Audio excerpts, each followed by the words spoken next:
share with you guys I've been enjoying. This is the main one that I've been loving, Death by Calcium, proof of the toxic effects of dairy, which I don't agree with, and calcium supplements. I gotta get my setup here. There we go. So calcium supplements, I definitely agree with this guy's idea about that. Turn up the brightness here. So Thomas E. Levy, MD, about a quarter of the way through. It's a pretty dense read, but he talks about bone health and osteoporosis. And this is a connection that a lot of people are not making. I noticed the vegans will go one way and then the carnivore people will go another way. And not a lot of people are going in the middle ground, looking at really the whole picture and vitamin D supplementation as it relates to calcium intake over a lifetime. Because the role of calcium in the intestines, the role of vitamin D is to increase calcium absorption in the intestines. So what happens when, your natural health practitioner, your naturopath, tells you to supplement vitamin D3, and you're drinking Kangen water, you're drinking Berkey water, you're drinking, like, I was at a party yesterday, Berkey water. It's everywhere. Everyone has that Berkey gravity filter. Doesn't remove the hard minerals. So, yeah, it's a deep connection. I'm actually going to be interviewed on Extreme Health Radio on the calcification part of the CLF protocol, and I'm very upfront in saying, like, I'm not, I don't have this down to a T, like even a person like Morley Robbins, that's a genius that I've had on my podcast multiple times. He knows a lot. He knows a lot about, he could rattle off enzyme pathways up the wazoo and rattle off studies with the correct year and the correct scientists and the correct experiment and the enzyme pathways that connect. And that's a certain skill that I currently don't have, but the skill that I do have is connecting the dots among multiple areas. And it's been 11 years of looking at just natural health from an experimental perspective, trying the vegan diet, trying fruitarian, trying all these different things, trying no sugar, trying high sugar, and never really coming at it from a balanced perspective. And where I'm at now, it's like strategic supplementation, like, and if I didn't sell supplements, I would be promoting, like I do already on my website, affiliate supplements. So that's why I came out with Mitolife, is because I would still be talking about these supplements if I didn't sell them myself. It's just I could use it as a vehicle to kind of go a farming direction where it's actually producing high quality food, kind of like Charles Barber's doing of Crucial 4. But we need more people at least going that direction, especially with animal foods. And I just see, I go to farms up here in Idaho, and there's better ways we can do things on every level. That's my perspective. Some people think that's, maybe a stressful way to look at life, like I'm a futuristic mindset. But I think that we need people like that aren't just content with how things are, but they want to actually advance the system and take it further.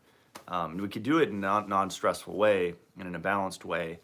It's just called advancing. And you could advance the way we grow produce, could advance the way we slaughter animals, we could advance everything. And it really takes kind of a multifactorial approach to do that. And yeah, that's my little intro. So someone asked, can you do a Mitolife Academy video on the neurophone? That's actually going to be the last one of this month. So You're psychic, Jeffrey. Yeah, sorry for the delay with the Mitolife videos. It's been nonstop here. Yesterday, I spent maybe 3 or 4 hours working on the goats, bringing up the buck and the 2 does from the other house up here. So milking stands up here, all their hay is up here, or most of it, all their food and stuff like that. So that was a job to transport the animals, and we're still working on getting the chickens up here. So I've been doing a lot of like real life stuff, and I do feel behind on studying. I'm not happy about that because I've seen over the years like health educators, and I believe you're not fit to be an educator if you're not staying on the cutting edge. So, you know, maybe, I mean, it's understandable, just moved last couple weeks, but I have admittedly been falling behind on research. So thank God for Mitolife Radio, because without Mitolife Radio, I would be behind with my research. And so having an episode every week, talking to an expert, really smart people like Adam Bergstrom and Morley Robbins and, you know, Jim Stevenson, people smarter than me. That's what I like, because that's how I learn. And otherwise, it's just reading a few pages of this a day. Even if I could read 5 or 10 pages, I'll be happy. But if I go a day without learning something about natural health, I feel like a failure, because it's not fulfilling my role, right, as an educator. I have to stay advancing. I can't just keep repeating the same stuff for years like I've seen other health educators do. They're just, you know, parroting information over and over and over again. Meanwhile, saying they're not parroting information when they are. It's hilarious. Promoting D3 supplements, promoting algae oil, all the things that cause cancer and dementia and diabetes and heart disease. And yes, D3 will screw up your heart. It'll screw up everything. And there's a toxicological synergy between a lot of these nutrients. That's why I brought out this book that I haven't really talked about much, called Dumping Iron. And this is kind of like a kindergarten book for understanding iron overload. Because if you go to one, exposing the hidden dangers of iron overload, you're going to maybe like freshman, sophomore year of college with that book. This is like elementary school, like a 5-year-old could read this book and understand it. And it talks about, you know, iron is linked, just straight up, iron is linked to brain diseases and cognitive decline. And then it goes through it. Brain iron and Alzheimer's disease, Parkinson's disease, you know, screws up the dopamine neurons. Ferritin, dynamite in storage. Diabetes, obesity, and iron. And it just goes on and on, implicated in many diseases, infections, multiple sclerosis, gout, cystic fibrosis, chronic obstructive pulmonary disease, COPD, the lung disease, non-alcoholic fatty liver disease, obviously, hepatitis, sarcopenia, osteoporosis, macular degeneration, wrinkles, birth defects, gray hair. On young men with premature graying hair, iron levels were higher. And you think you don't need supplements. You're hilarious. So anyway, that's that. You know, the game's big, and there's so many dots to connect. And a lot of the health educators don't care to connect the dots because they're making money, you know, because they have friends in the industry selling omega-3 supplements. You know, you have Joe Rogan having Paul Saladino on his podcast and talking about PUFAs and stealing Ray Peat's work, and not even mentioning omega-3 supplements being toxic. Omega-3 supplements like fish oil, algae oil, krill oil that Joe Rogan promotes, that other shills in the health industry promote, those are just as toxic and cancer-causing as canola oil. It's the same lipid peroxidation process. They don't tell you that. Why? Because money. Because they're friends with each other, and they don't want to screw up their industry. So, yeah, there's, unfortunately, you know, you get to natural health and you think, oh, I'm safe, you know, and that's a very naive perspective that I was in. And when you're naive, you get taken advantage of. And unfortunately, this is the real epidemic in the natural health industry, is people are just getting taken advantage of. Buy this alkaline water ionizer, buy these essential oils, buy this MLM, do this cleanse, do these green powders, celery juice. You know, it's always like something like that, but it's never deeper looking at the interconnection between all that calcium you ingested, called calcification, guys, all that iron you ingested, it's called lipofuscin, all that vegetable oil you ingested and omega-3s, it's called lipofuscin, and all the resulting fibrosis that no one ever talks about, right? It's just exercise your butt off, which increases fibrosis creation.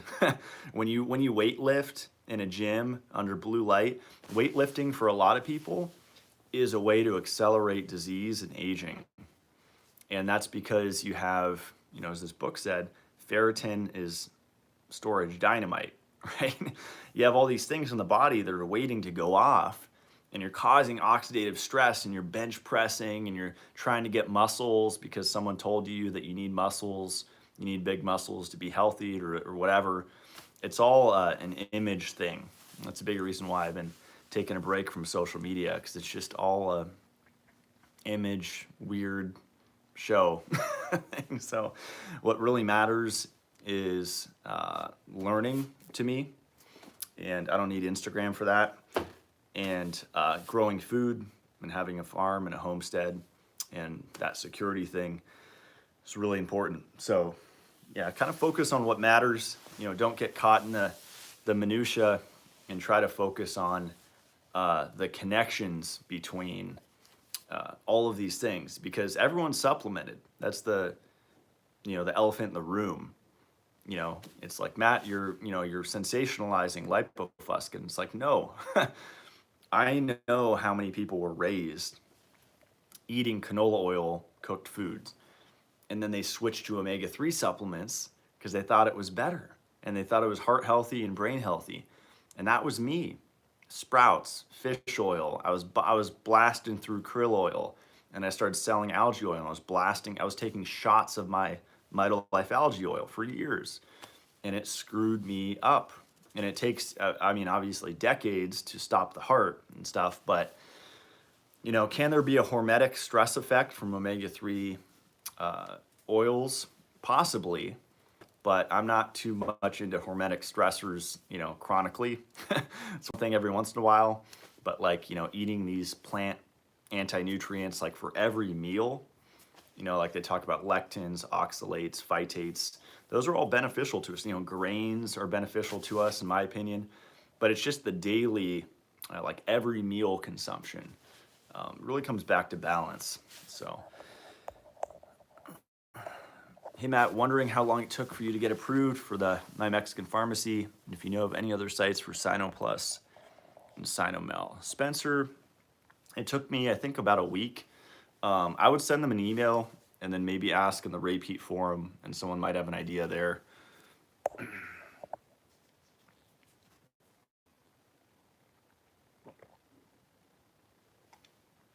Drink from my new coffee mug here.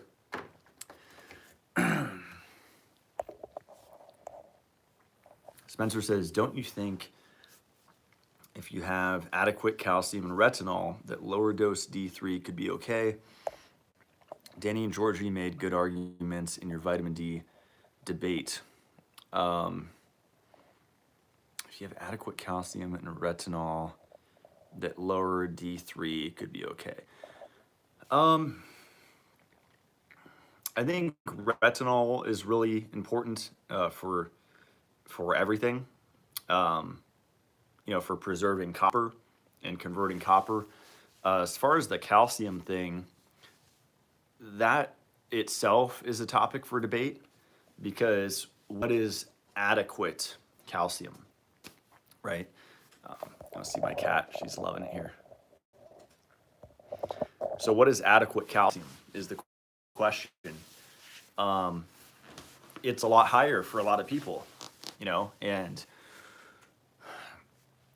the thing with calcium is, and the thing with any mineral and any vitamin, is looking at it in the context of everything else. And so with calcium, what allows it to be regulated properly, there's calcitropic hormones that are controlled by magnesium. So there's magnesium is like the big orchestrator, but then there's also vitamin K2, and specifically MK7. There's metaquinone 4 and metaquinone 7.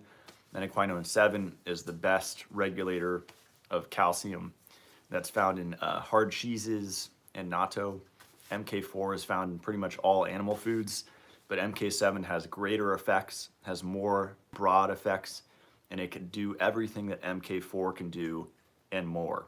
That's why I'm a huge fan of K27. I was actually about to reformulate my Purely K, and then I decided last minute, after 4 months of working on a project, to scrap it all because everyone likes it and it works and I take it. And yeah, a lot of people are taking MK4 because it's affordable, but I felt way more effects from the MK7 form. And I get crazy testimonials from people taking MK4 with dental stuff. You know, it's like teeth stuff is like never talked about. And, you know, forming cavities, gum issues, all sorts of dental issues. MK7 can wipe that out. There you go, guest appearance here. Let's see. Yeah, so I don't think there's any reason to take rat poison in summary, Spencer. I mean, with D3, you have to think about it. It's a storage form of vitamin D.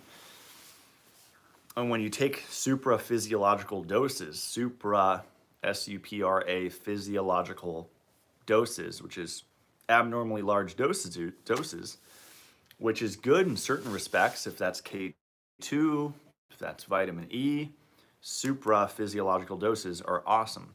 But if you take that of calcium or of D3, take it of D3, it gets stored as D3. And that's unnatural. That doesn't happen in nature. So if you're okay with that, you know, I'm okay with some unnatural stuff. If you're okay with that unnatural aspect of D3, supplement it. I don't think there's a reason to supplement it. Like, you have to ask why. Is it because Dr. Ray Peat said so? Is it because Georgie said so? I mean, these are all awesome people, but you have to ask, like, did they convince you with their emotions? You know, Danny said he had an emotional, you know, experience with D3. It's placebo, right? I mean, I'm not discounting anyone's experience. I'm just saying you have to choose wisely why you're doing something. And if you're just summoning D3 because someone that sounds intelligent said it's a good idea, or they cited a few studies, but they never talk about mycoholic, which tripled ×3 the serum level, the ideal lab values of 25D. Why did that triple? Do they have our best interest at heart? I mean, Convid, do they? Do you think they raised the bar because they care about you? Right? I mean, that's what Georgie said. He said they did a meta-analysis and they looked at the whole world and they said, we need to raise the D3 level because we care about you and we're raising the bar. That's bullshit. They don't care about us. They raise the bar because they want us sick. We're cattle, right? We're the cockroaches. And they want us just healthy enough to run the mill, to spin the wheel, to run the bicycle, right? And not healthy enough to figure out how to get off grid and homestead and have a family and, you know, actually be secure and have guns and defend yourself. You know, they're pushing people far away from that, the opposite direction, in fact. So, you know, all D3 does is it causes hypercalcification. And in food, there is not a lot of D3. Like if you eat like a fatty, wild Alaskan salmon, and you get your PUFA in there, you have your selenium, you know, you have some copper in there, you have some protein. It's a good food. And there's also some D3, but you know, it's a very small amount. It's like under 10%. So who convinced you, Spencer, that you have to megadose D3? Or even take 400 IUs, because there are some really smart doctors that say that even 400 IUs is harmful, right? And so it's Russian roulette when you take D3, cholecalciferol, rat poison. And it's really up to you. You know, I can't stop you if someone out there wants to take D3. I just say, look at the water you've been drinking and bathing in your entire life. Are we a high calcium civilization or are we a low calcium civilization? The repeat community, metabolic community, pro-metabolic community will tell you that calcium is more important than magnesium and that a high metabolic rate will spare magnesium. I agree with that to some degree, the latter part, but not the former.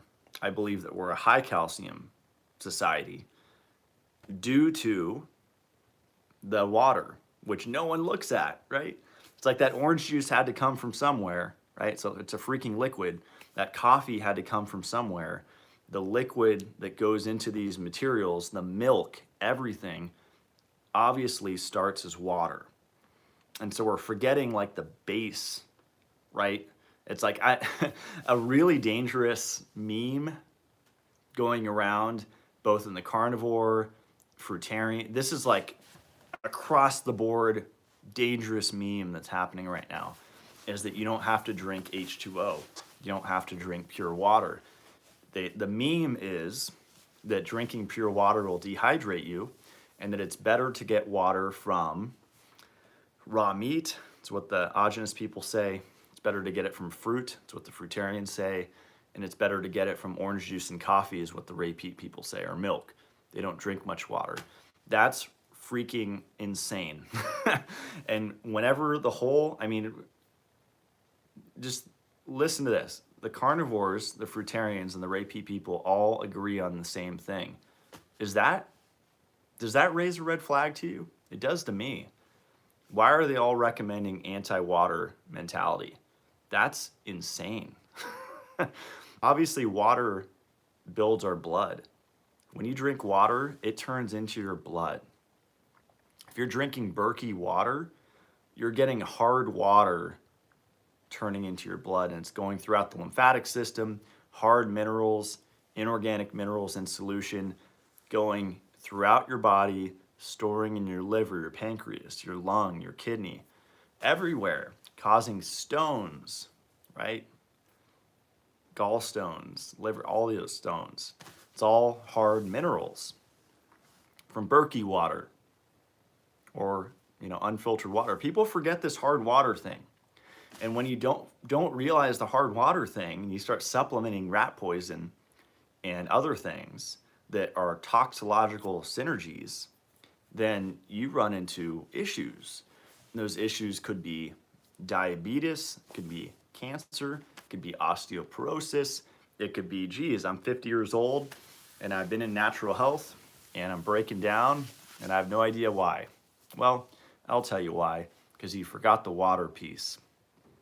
Because water is 71% of the human body and it's freaking important. So, you know, I don't have a filter here to sell you. I don't care what you buy. I just say filter it at least. And a Kangen water filter is not a filter. Dia says, starting with the chicken coop and mini bee farm. I love it. Chickens and bees are actually a really good start. I better slow down to preserve my voice here. I listen to some other people that do lives, like that Spharinge guy, and he'll just like stare at the screen for like 5 minutes. I have to like fast forward. I'm going a mile a minute here.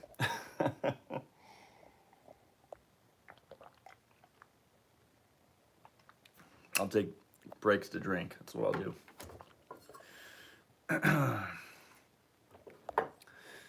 Daniel says, hey Matt, just moved my business to a 1,800 square feet warehouse. Any recommendations for lighting?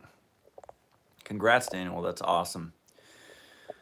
That is a good question because here at the new house, we actually have the tube fluorescent lighting in almost every room, which I forgot about before I moved here.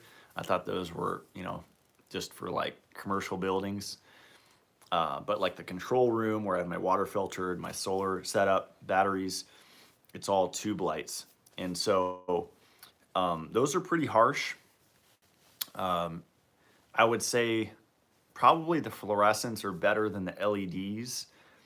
Because I believe, like I was at Home Depot the other day, and I was I feel it in my eyes, getting blasted if I'm in Home Depot for more than like 10 minutes.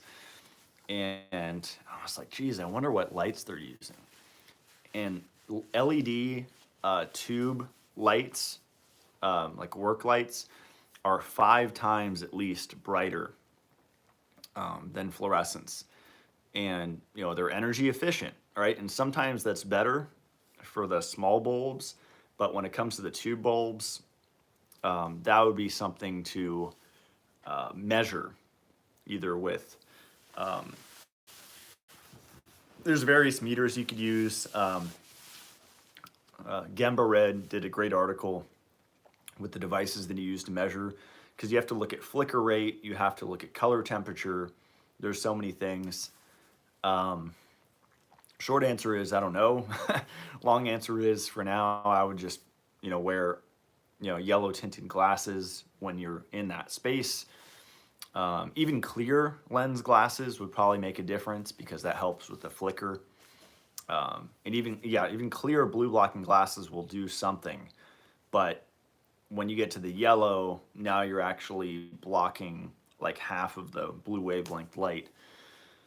So it definitely affects your nervous system. It definitely taxes your electrical system to be exposed to that. It blows my mind that people work in these spaces and you look at the diseases that they have, the medications that they're on, and it just all makes sense. The supplements they take, and thanks to this D3, my bones are staying strong.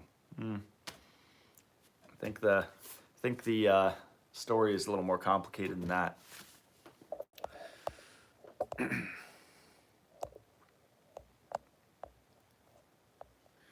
Mike says, hey, do you take ancestral supplements, intestines with tripe? I haven't taken that one. What are your thoughts on stacking a bunch of their supplements? I know a lot of them have liver, and I'm wondering how much is too much. Yeah, Mike, some people think you can go overboard with liver. I don't think that's possible. The idea behind that thought is that you can OD on retinol, which is vitamin A, and you can get what's called vitamin A toxicity. Now, it's important to understand that you need retinol, vitamin A, to convert or to load copper into ceruloplasmin, which is like active copper. You also need vitamin A to make your sex steroid hormones, to make your pregnenolone, your progesterone, your DHEA, your testosterone. Requires vitamin A and cholesterol. So vitamin A is a precursor, and I believe we're in an epidemic, especially with males, but females as well, of low hormonal health. And it's just like everything else. It's like, what are we deficient in? It's like everything, right? You don't have to like say, find out what we're deficient in. No, it's like everything, right? So, someone's deficient in magnesium, potassium, chloride, sodium. It's just to what degree, right? And that's where the fine tuning comes in to kind of experiment with dosages. But I've been playing more with like the adrenal cocktail, just the idea of potassium, being more aware of my salt intake, and definitely noticing a reduction in stress. Like the last few weeks, I mean, you guys know when you move into a new house, everything's up in the air, which I hate because I'm a very I need stuff where it's supposed to be, and I need a routine. I don't care if it's boring, I need the same thing. And when stuff's thrown in the air, and I'm waiting, a couple hours to eat breakfast or something like that, or an hour and a half, or not right when I wake up, then salt has been a saving grace. Or throughout the day, if the meals are spaced way longer than I like, salt, just salt, can get you by. I'm not saying fast. I'm just saying you'll feel that effect. Like we all know it, like the hangry thing, or you just feel like you're hitting a wall and you've just been working a mile a minute and you can't, you haven't find time to get in that second or third meal. Just a little salt really helps to lower the adrenaline. It affects aldosterone. It has a whole cascade of protective effects on your system, on your hormonal system, your endocrine system, all your systems when you just add in sodium chloride. And I've been really enjoying Shen Blossom's Bi-Ocean, and it's also known as Kintone, and people use only that. And some people will take that and Shilajit. I think the combination is really to take both, because you get the sodium chloride, which is more the purpose of that, or you could just take salt if you don't want to spend the money on the liquid shots. Pretty much the same. You're probably getting more benefit from, liquid suspension. Just like, you could probably make your own solution if you had really good filtered water. And I did this for years, Soleil salt. And you just put some Morton salt or whatever, or Icelandic salt in water. But it is more powerful if the salt is suspended in water. It's ionic, goes right in. Versus if you consume rock salt, your body has to break it down. So that's why I like the liquid shots. It's called Bi-Ocean. I do like 1 to 3 a day. And I've been loving the effects of that. I was inspired after I interviewed Lauren De La Cruz of Innate Nutrition. She's a student of Morley Robbins. She went through his, I think she's like on her second or third round of Morley's school. And her understanding of minerals is probably definitely is further beyond mine now, because just the details of the interrelationship between calcium, sodium, magnesium, and chloride, and and how they all connect, and one spares the other. So like if you actually have sodium and potassium, you will spare your magnesium. Spare meaning you're not burning through it as fast. You could still be burning through it, but the rate is gonna be a lot slower if you have sodium and potassium. So that could be potatoes, right? Source of potassium. It could be coconut water, great source of potassium, without all the additives and crazy stuff. Yeah, people undereat salt. Just want to make that point. So salt all your food. That's like one of the easiest, almost free ways to improve your health.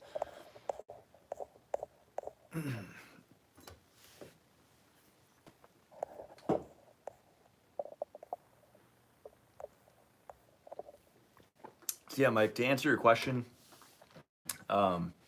succinctly, I would say no, I don't believe it's possible to take too much liver. With the amount of pills that you take, of any supplements, I think it's really helpful to take it with meals. And with all of my supplements, except for the Dissolve-It-All and the Shilajit, obviously, because it's a tablet, you can bite them or crack them open and put them direct in the mouth. And I'll do that with supplements sometimes, if it's not like a nootropic, like sometimes I'll take Siltep or something like that.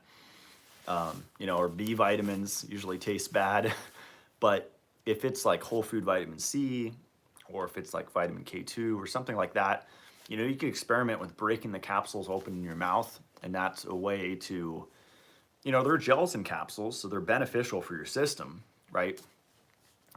But some people still have issues if they take, 12, I could take 20 pills at a time, but I notice if it's with a steak or if it's with a meal, it feels a lot better taking supplements. If they're liquid supplements, Crucial 4 tinctures, Shen Blossom tinctures, anytime, doesn't matter. But if it's pills, capsules, try to take it with a meal. And so split it up, right? For breakfast, have, whatever, 6 to 10. And the reason why, you have to take 6 of the ancestral supplements is because to reach that 3-gram mark. So you're like, why can't I just take 1 or 2 of the ancestral supplements? You could, right? Experiment. I always take 6 of each formula. What are the prostate, the MoFo formula is pretty cool, especially if you need to get a lot of stuff done. The lung, I haven't messed with the adrenal. The thyroid one's probably one of my favorites. If you can't get the Mexican drugstore thyroid, then just ancestral supplement thyroid. Experiment with high dosing it. It's really hard to harm yourself. I mean, you can with NDT, natural desiccated thyroid. And that's a great option. It's even, I even saw a Sally Fallon article where she's like, watch out for desiccated thyroid, because she's almost like anti sugar. And if you have the nutrition, like you have the salt, you have the animal protein, you have the sugar, then adding thyroid is just like increasing your burn rate of these. It's not a bad thing if you have the backing. If you have the backing, it's like putting nitrous in your engine. If you have the power to handle it, then it's a benefit. Have you heard something about anti-inflammatory DMSO? If yes, what's your thoughts on it? I think it's okay topically. I would not take DMSO orally. That stands for dimethyl sulfoxide, and it's a sulfur compound. And I would mostly rely on magnesium sulfate for your sulfur source. I think I've given magnesium sulfate a lot of hate over the years, and then I got a sensory deprivation float tank, and experientially, my experience doing over 50 floats in mostly sulfate, but also chloride magnesium, was that I felt my magnesium levels increase. And I miss that feeling because it's like an unshakable feeling. I mean, talk about stability, groundedness. That's really what magnesium does, and that's what people are looking for out of the pill, which the pills still work, but it could take like 6. How many people are consistent with supplementing? You forget. But something like magnesium pills, you need to be every day for 6 months at least to see a change in your RBC magnesium levels. And if you combine that, like bicarbonate orally or the pills, or all 3, which I do, bicarbonate, pills, and soaking, that's where you really, because people are trying to raise their magnesium with just a piddly diddly squat amount, puny amount, barely anything amount of magnesium. It's laughable. You're going against a mountain of burn rate, and you're just throwing, 2 to 3 grams at it and thinking that you're going to raise your magnesium levels. Meanwhile, your metabolism's trashed. You're not getting enough salt in because you're not salting your food, and so you're wasting more magnesium. You're not eating sugar, and so you're burning through magnesium quicker, or you're not recycling it, and it just goes on and on. So, yeah, that's that. DMSO, I don't see a huge benefit to it.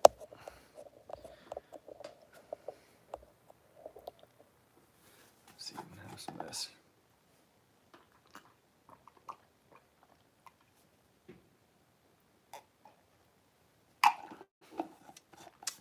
Some of the goat milk, pretty good stuff.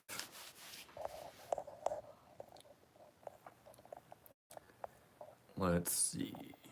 Nathan, ever heard of chocolate making you sleep, talk, or walk before bed? Was having a lot of chocolate ice cream before bed, but was sleep, talking, and walking a lot. I have vanilla now. It's a lot better. I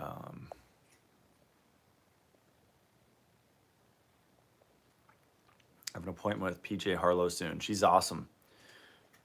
Oh, so that was a different question. Okay, so yeah, chocolate contains a compound called theobromine that's somewhat similar to caffeine. It's like a stimulant and actually has synergistic effects with caffeine. That's why Adam Bergstrom likes his cobalamin tonic. That's like coffee, cocoa powder,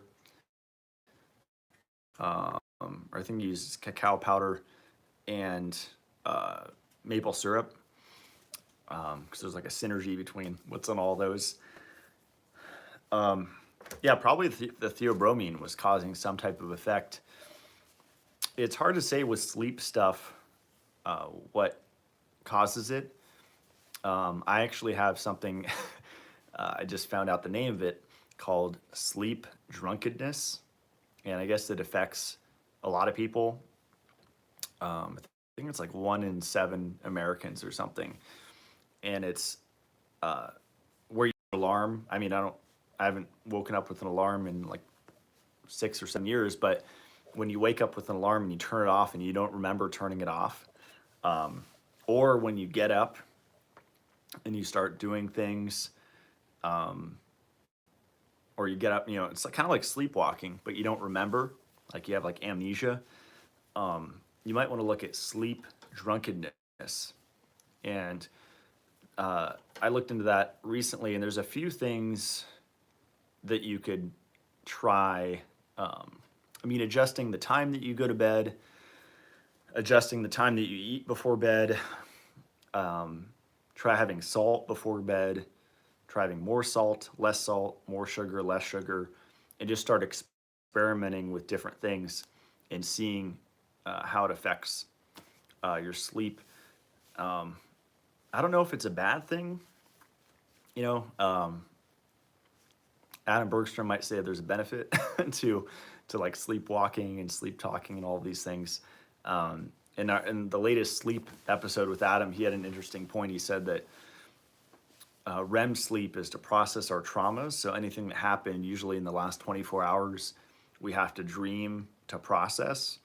And that could be whatever little, you know, images from the last 24 hours to help process whatever, like little micro trauma or whatever we experienced.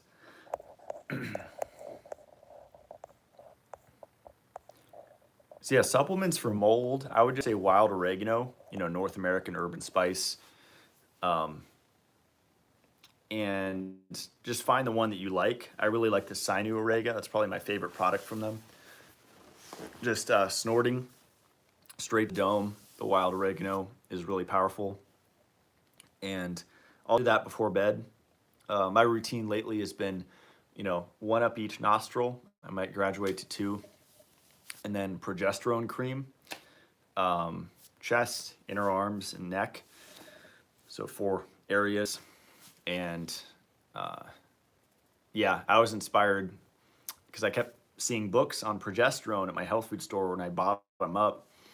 And just, there's something to it, especially with the estrogen thing. Because the estrogen, you know, I thought for the last decade that estrogen was like the feminizing hormone, right? Estrogenic, phytoestrogens, men are becoming feminine. But no, it's more complex than that. Estrogen is actually a stress hormone. And so what progesterone is doing, you know, yes,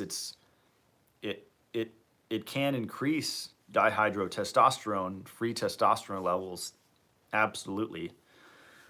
You know, AKA making a man more into a man, but most importantly, progesterone's effects is to counter cortisol. And it actually turns off the process that synthesizes cortisol, the enzyme. I forget the name of the enzyme, but pretty powerful, and it's something you could feel.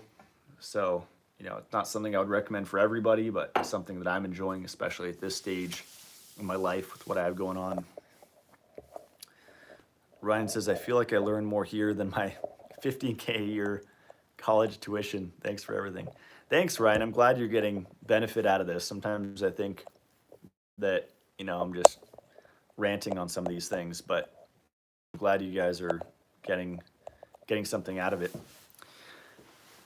Omar says, which is least toxic, Osiris Stone Earth Pan or Oziri Green Earth ceramic pan. Omar, I like the stone earth pan. Are there any resources should I look into to help me build my house off grid? I'd say just do it. You know, a lot of people will just spend a long time researching and talking about it, and you know, the longer you take to do it, the more like suspense and fear you're going to build up. So I would say just like dive in, make mistakes, you know, try to network with people in the area. That's what I've done here. And I befriended a appliance guy. It's actually a Russian that's an expert mushroom forager and local herb forager and hunter. A plumber I befriended, just found a really good solar guy that's been doing it like over 20 years. And if you find good people in your area that actually are passionate about things and doing it right, then that's really all you need. So it's kind of like, you know, rooting in your community and finding good people. That's what, you know, we've been doing here the last 2 years. So my advice is just to do it. You know, don't read about it, don't talk about it, just dive in. And that's how you'll learn the most, and that's how it'll work. Take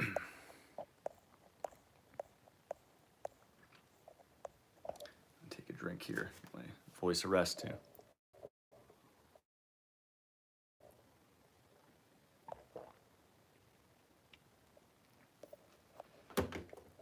Cobra said, I just realized I was being fed omega-3 fish oil when I was transitioning out of premature ejaculation. Now I'm certain I have prostate cancer. Stepmom fed me those at the wrong damn time.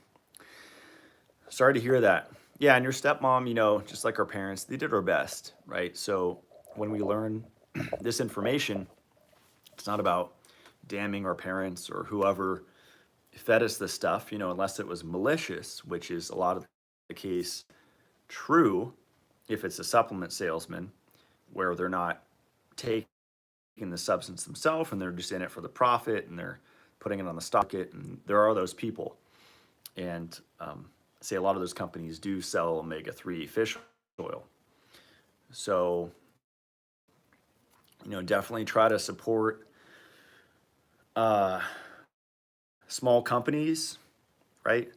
The Mitolife team's just like 5 people, really, really small. It's going to stay that way. And the goal is just to advance, like I said at the beginning of this live, the system. Like we're going to build a geodesic dome here. And Charles of Crucial 4 kind of inspired me with having produce on his website. I mean, it's so cheap cheap as far as cost for what he's doing. I think it's a really cool service he's providing. But we might do something similar, and you know, growing really, really high quality indoor stuff in a dome is really exciting to me, and actually having real food. So yeah, so I would just say, you know, take your vitamin E, don't sweat it, and vitamin E for the prostate and for any kind of reproductive stuff is amazing.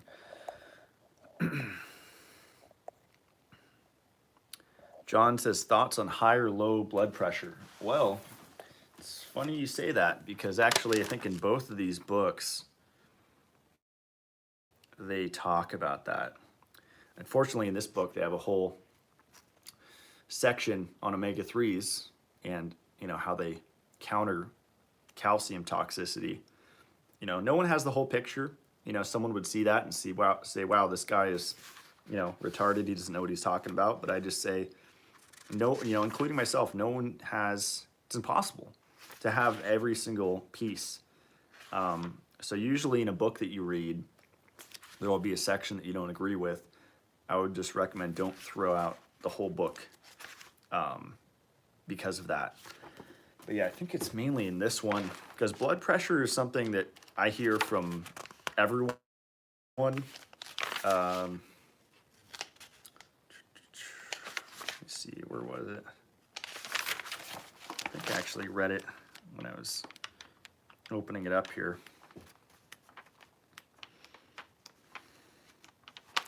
It's back here actually. Let's see if I could find the part.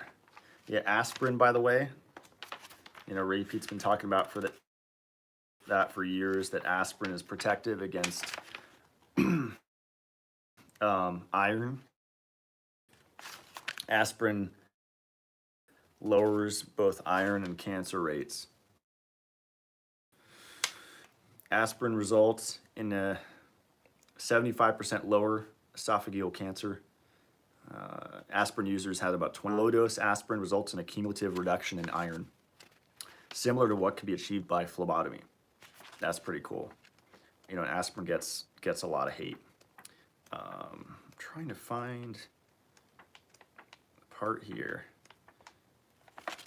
Yeah, high blood pressure is essentially going to be a mix of lipofuscin and calcification, and then the resulting fibrosis. So all these cause occlusions or basically dam up the flow, the blood flow, to put it simply. I think I might be getting close. Let me see. Gray hair. Could have sworn I saw it in here. Maybe not. But yeah, for blood pressure, I mean, the normal stuff, I would say K2, that's been shown to lower blood pressure. Vitamin K2, magnesium. People would say magnesium alone. A lot of people would say something alone to lower blood pressure. That wouldn't be me. You know, of course, you could start with one thing, but don't use it alone. Combine it. And remember that magnesium and K2 regulate calcium. And so what that means is that if you're deficient in those, calcium is going to get deposited into the soft tissue, and your body cannot take it out. That's what vitamin K2 does, is it activates an enzyme called osteocalcin, also matrix GLA protein, and other proteins, which actually will take calcium from the arteries, take it out, and deposit it into the bones. And remember, the bones are not just calcium. It's one of like the 12 minerals in your bones. You know, there's copper, there's selenium, there's a lot of minerals in your bones. Calcium's a big one, but that's a major cause of osteoporosis and brittle bones, is the magnesium and K2 deficiency, because the calcium's just being deposited in the wrong place. And when you take D3, you're just fueling the fire, because what you're doing with D3 is you're further lowering K2, because K2 is required to carboxylate what you take. When you take D3, your need for carboxylation activation goes up. And that's why a lot of people take D3 with K2. I don't think it's enough, especially in a already chronic state of K2 deficiency. You're just throwing, you know, a few milligrams or micrograms of K2 at it while you're taking rat poison. My strategy with supplementation is really to remove 100% all the harmful stuff, and then you can make a dose, or you can just take whatever you feel comfortable with. The right stuff, which would be like K2 and vitamin E, and cut out the A and the D, because that's what all the supplements have in it, and you can easily get that from food. And I would argue that D, which is a secosteroid hormone your body makes. My dad's doctor says his high blood pressure is from too much saturated fat. Well, it could be if he can't. So your body will use basically, you know, cholesterol, saturated fat, you know, the substrates from animal foods to build your hormones. If he's deficient in retinol, because he's not eating butter or milk, then he cannot convert that cholesterol into sex hormones. So I would say increase that. I mean, it could be a thyroid hormone deficiency as well. Omega-3s put a wrench in that whole process of hormone synthesis. There's a thyroid carrying protein called transthyretin that is suppressed when you supplement omega-3 fatty acids. And so really lowering the PUFA, that could be done with niacinamide and vitamin E, both of which, by the way, have been shown to lower blood pressure, because omega-3s raise blood pressure when taken chronically.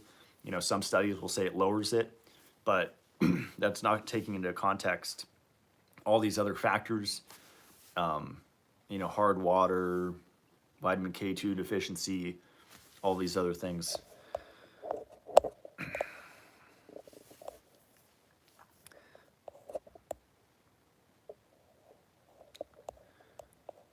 John says, just got some kittens. What are your cat food recommendations? I think I actually have it back here. I can grab.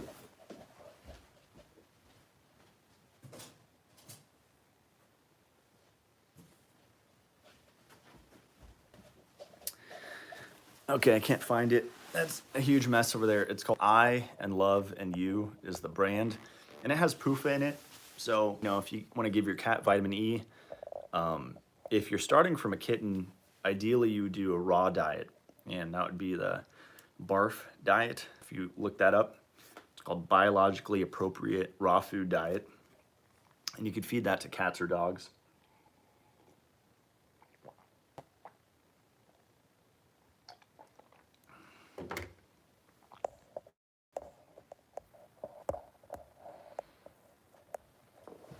Marcus says, have you ever heard of the Butanko breathing method? If yes, what do you think of it? Have you ever measured your control pause? I have heard of it. I think it's better than the Wim Hof breathing for sure, which is a way to gas off your carbon dioxide, your CO2 in that thing, because when you hyperventilate, you blow off CO2, and then you can't utilize oxygen as much. So the Butanko, is my understanding, is kind of like the opposite of the Wim Hof in a way, where you're actually increasing your CO2 retention. I'm not into breathing methods in general. I just like to breathe and not think about it. But I would say if it's fun for you, or it brings you a nervous system benefit, you notice a significant stress reduction, then have at it. I personally just nose breathe, and at night, actually, because I notice I snore sometimes, I use Essentia. I think it's called Essentia Air from North American Urban Spice. They have an air diffusion formula that is wild oregano based, and I've been using. Probably going to make a Academy video on this actually, because it's been a game changer for me. And it's essential oil diffuser recommended to me by my friend in Florida, Jordan, called the Vitruvi, I believe. And they make like a portable one that's charged by USB. And you could run it plugged in, or you can unplug it. So at night, I'll turn off the power strip, and it's just running on its own battery. So I charge it every night before I go to bed. And it goes for 4 hours continuously. And that oregano really opens up your sinuses. It, will kill mold in the air, protect your entire bedroom from mold, from you ingesting mold spores. It can suppress the immune system and cause issues. Really amazing stuff. So probably need to dive more into the studies on oregano diffusing, because I think there are a few of them out there, but it's pretty amazing. I think that's underrated, especially for mold. Like we had a question about that earlier. I would say just diffuse that North American formula in your bedroom at night.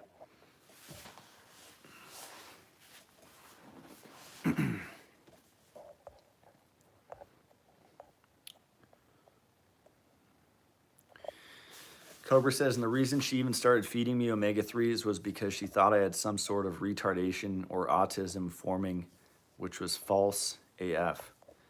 Wow. Yeah, I mean, we're all on the spectrum, as I say. So, she could have been right, but, we're all recovering as well. Jeffrey says, thanks, Matt. I've been using the Sota Silver Pulsar for 3 hours a day for 5 months, and my Bartonella symptoms are gone. It's very effective for blood pathogens, and I hit the brain with the Sota PEMF. Jeffrey, that's amazing to hear. Yeah, that device is really underrated because people get overwhelmed when they see me, promoting a device that's thousands of dollars or talking about a device that I use that's several thousands of dollars. And when we get to some of these things that are really affordable and effective, like the Sota Silver Pulsar, which I bought when I was working 3 minimum wage jobs, going to school full time, and I bought this device for $300, and it changed my life. I never travel without it. If I start to feel like I'm coming down with something, which is pretty much never anymore, but that's highly possible when traveling or whatever, when you're around a lot of people, then it's really, I mean, especially it's good in an airport, because with this whole like germaphobe society that we have, with the whole vaccine or convid thing, there's something to be said of grossness of people, right? Like people are disgusting, right? I mean, like as far as like what they're eating, like if they're just like conventional, McDonald's, Jack in the Box, Burger King, drinking tap, drinking rock stars, drinking monsters, just your average person at the airport, they're not going to be a healthy individual, right? They're the light that they're emitting from their cells is not going to be coherent. The electromagnetic field that they're emitting from their heart and their brain is not going to be coherent. There's going to be holes in it. They're going to have issues overall, and that definitely can affect you. And so, protecting yourself in many ways is a good idea. And you don't have to get crazy about it, but having, $300 device that is a blood transfusion without a blood transfusion that's cleaning your blood, and who cares about convid? How about the other stuff, right? Like who knows what, right? Because it's always a diversion tactic. It's look over here and over here, right? It's look at omega-3s, not at vitamin E, right? It's look at your anemia, your fake iron deficiency, but don't look at bioavailable copper, right? It's always a diversion tactic. So what they're focusing on as far as the droplets and all this BS, there's probably something deeper that's actually kind of real. And so, a little 50 to 100 microamperes on the radial and ulnar pulse there to deactivate viruses, molds, bacteria. I mean, these are real things. And I think, people are just going extreme on both ends, saying none of it's real because they're just sick of all of it, or there are people that are wearing 3 masks, right? But there's a middle ground where it's like, obviously don't wear a muzzle at all because that's retarded, but also, protect yourself. And that's like, get your vitamin A, get your bioavailable copper, get your selenium, which runs your immune system, your Shilajit, all the basic stuff, and then don't worry about it. And then if you want to do extra stuff, like clean your blood, which, if you listen to the lectures by Bob Beck, it's a very real effect to clean your blood. And, cancer patients pay a lot of money for this. They take the blood out, they electrocute it, and they put the blood back in the body, and they want to charge you $50,000 to do that. How about you just use a little patented technology, $300 device you could build at Radio Shack for 50 bucks and you clean your blood without having to take it out. It works. So, you know, we like to overcomplicate things. Electromedicine is real, and there's a million devices out there. If you go to like a cancer conference, which I've been to, your average device is going to be probably between $1,000 and $2,000 and up. It's very rare that you'll find one that actually works for like 300, and that's essentially the SOTA stuff.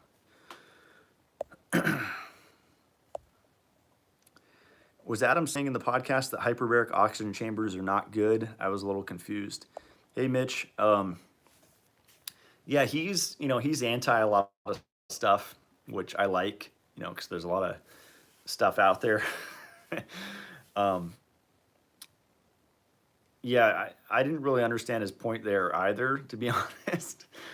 I think there was a little bit of a misunderstanding with the oxygen saturation.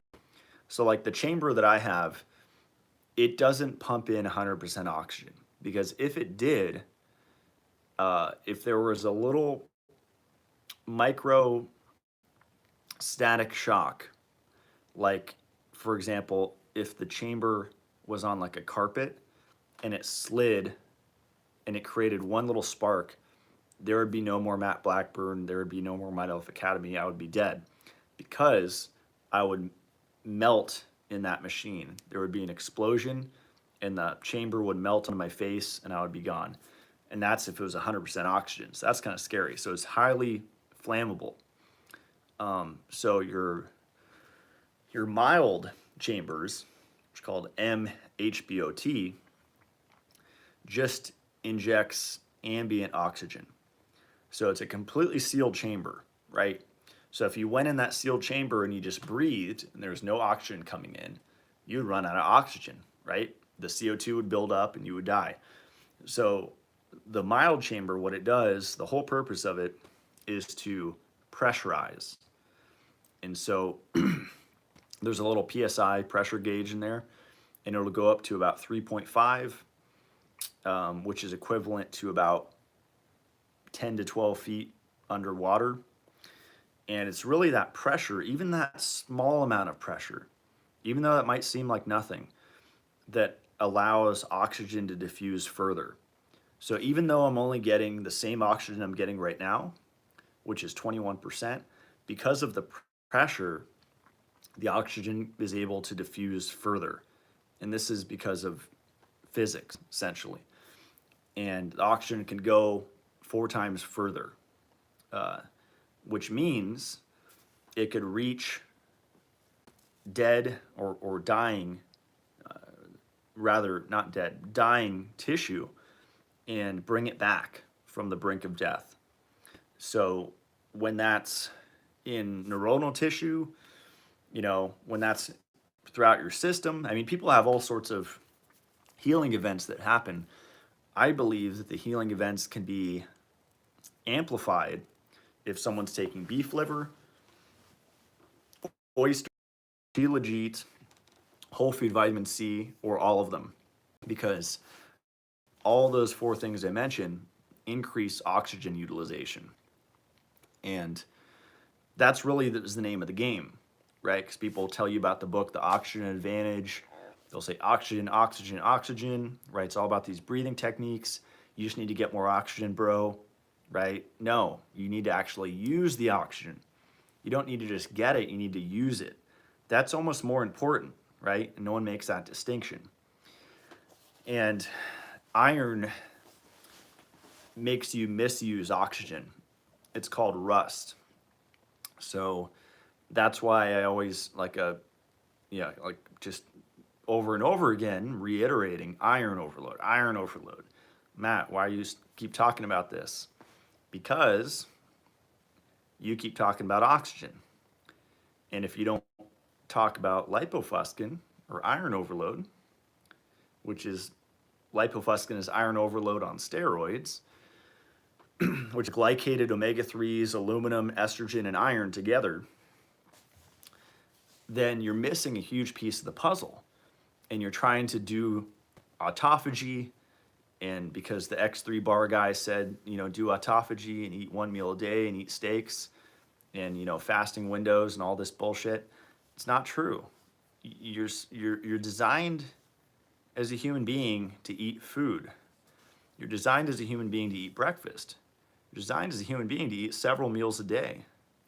You're designed as a human being to eat food and utilize oxygen and make energy. We're not designed to ascend, to become breatharian, to do OMAD, to eat carnivore. That's all fad trend stuff. We're designed to actually utilize the oxygen that we breathe to make energy. And there's all these cofactors to do that. You have what are called oxidase enzymes. You have cytochrome C oxidase, anything that ends in oxidase. You have ferrooxidase, iron, right? Ferro. So it's a very complex system, but I try to simplify it, especially for myself, just because there are a million enzyme pathways, and Morley's telling me about the sugar and the sorbitol pathway, and sugar is bad because of the sorbitol pathway, and look at this pathway. It's like you can get lost in these pathways, but when you try to look at the big picture and especially use your experience, right? Like I almost crashed and died on OMAD. I was doing no sugar, no protein, black coffee, 1 hour eating window, and omega-3s, actually, all those things, and almost killed me, right? So that's part of why I'm so passionate about what I talk about today, because I did it, right? I took to the extreme. It's like, okay, if this autophagy thing, if this gluconeogenesis thing, if this Jason Fung, Dominic D'Agostino, Dr. Berg, right? Berg, who's that guy? Charlatan. They're all selling this BS that you don't need food.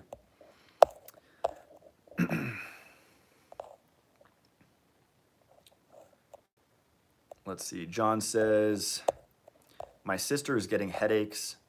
Feels her heartbeat stronger after meals. Any thoughts? I would switch up what she's eating. Make sure that she's getting sufficient minerals. It sounds like she's mineral deficient, just from from what you said. But it literally could be anything. Dirty electricity will cause irregular heartbeats. Why? Because the enzymes that control the heartbeat are magnesium dependent, and magnesium is drained by stress, oxidative stress, EMF stress, low thyroid stress, any kind of stress. So simple answer would be, check her magnesium RBC levels. If you don't want to get a test, then just take magnesium, because you can't OD on magnesium. It's impossible. You just get loose stools. The ultimate would be get her in a foot bath with filtered water. Reverse osmosis, fill it on the stove, heat it up in a pot. This is what I used to do a few years ago. And then fill up like a copper bowl or any kind of bowl. Soak your feet for like 30 to 60 minutes. Try different ways of getting magnesium in. If you're near the ocean, jump in the ocean, because the ocean is magnesium chloride and magnesium sulfate. It's about 3.7% magnesium chloride and about a little under 3% sulfate. So you're getting both forms in the ocean. I prefer doing all of it. So making your own magnesium at home, like I have videos on magnesium bicarbonate, doing the pills, pill form, powdered form, and like glycinate, taurate, threonate, glycinate, all those are good. Avoid oxide and carbonate. And then 3, the soaks. If you do all 3 at once, irregular heartbeats, heart beating fast, heart issues, period, should be over. If you're still having heart issues and you're on magnesium, it's likely a K2 and E deficiency, because this book right here, Vitamin E.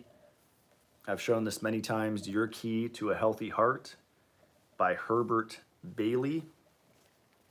The suppressed record of the curative values of this remarkable vitamin. Vitamin E therapy. And that's why I sell it with Mitolife. There's also this book, which I haven't really talked about, Carlson Wade, The Rejuvenation Vitamin. Arthritis, sterility, miscarriage, poor sexual performance, impotence, heart attacks, rejuvenates the senile, blood clots, diabetes, migraines, hay fever, all sorts of stuff, vitamin E. So vitamin E, K2, magnesium are huge, not only for the heart, but all the systems, right? Vitamin E affects all your cells because it's actually affecting PUFAs, and PUFAs affect all your cells. And vitamin K2 is actually a quinone, which means that it's used in the electron transport chain, which means it's used in your mitochondria. It's an electron donor, an electron carrier. It actually fixes different complexes in your mitochondria. If the third complex isn't working well, K2 will soup it up. And so, you know, a lot of people don't realize that if the engines are broken, then you can't run your car. And your engines are your mitochondria. And, you know, red light therapy is incredible. It's one of my favorite things to regenerate the engines of the mitochondria, but also K2. I mean, we're working on the engine level of restoring cellular energy.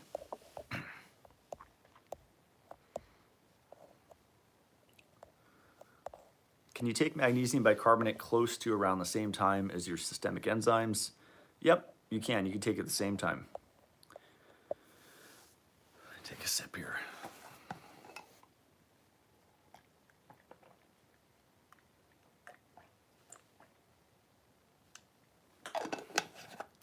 This is raw goat's milk from our dough. Tastes really good.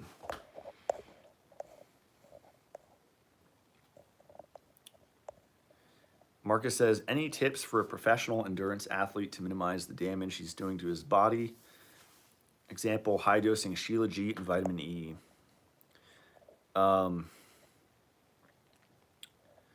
Yeah, it's largely going to be sugar. That's going to be your number one thing, because endurance, like ultra marathon, triathlon, you know, all these mud runs, whatever people are doing nowadays, that is all pretty much what you're doing is you're squeezing the liver. You know, it's one thing like short-term weightlifting, like powerlifting, like short exertion, like sprinting, you know, deadlifting, benching, whatever. It's quick spurts, and so you're taking down the glycogen a little bit. But when you're doing endurance exercise, you're really emptying the tank, the glycogen tank. And that's why in college, my teacher said Gatorade GU, right? GU is what a lot of runners use. And they'll take these little packs that are these little you know, just straight glucose, right? And some minerals, and it keeps them going. And what's the non-retarded way to do that? It would be honey, right? Because it's better than Gatorade, obviously. So you're getting sugar, and you're getting minerals, and you're getting other stuff, unknown stuff, vitamins. You know, raw honey would be optimal. And it's at the point now where you can go to Costco and you could buy the little squeeze thing. It's stupid simple. You squeeze it direct in your mouth, and you don't care what people think about you, right? So, and they make tons of spigots, you know, or they even make little honey packets. You could use disposable honey packets. You know, find out what works for you, but the honey is going to be your saving grace if you're an endurance athlete, because it's really just keeping that fructose, you know, coming in. And honey actually has multiple different forms of sugar in it.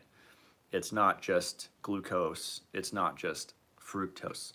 there's like 5 or 6 or 7 different types of sugar in honey. That's what makes it pretty much the best food on earth. And if you just combine honey with milk, you could essentially live on those two alone. But for, you know, any kind of athletic thing, I mean, honey, milk, you know, raw goat's milk, I would definitely keep it cooler with you, raw milk, period.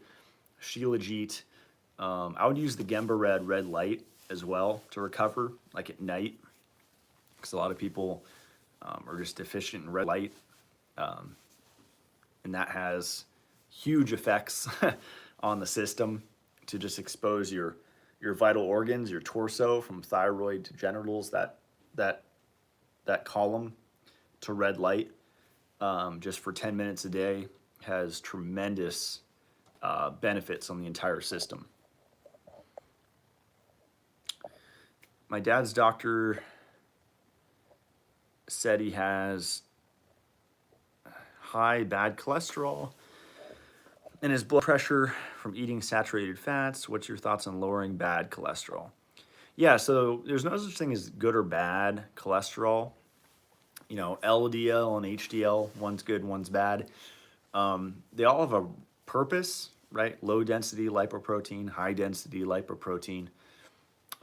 You know, it's like our tonsils, it's like our spleen, right? It's not just there, you know, God just put them there for whatever reason. There's a purpose to everything, right? So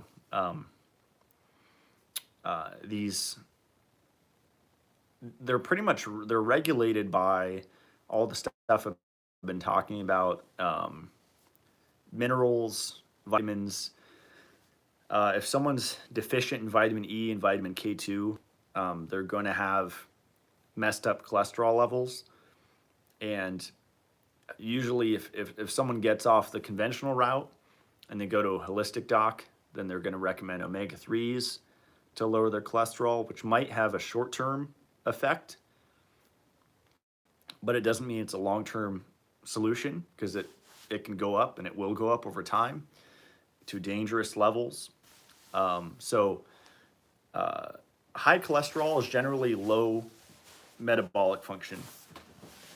If someone has elevated cholesterol, their metabolism is low, their thyroid function's low, their liver function's low. So a lot of health issues comes down to liver health.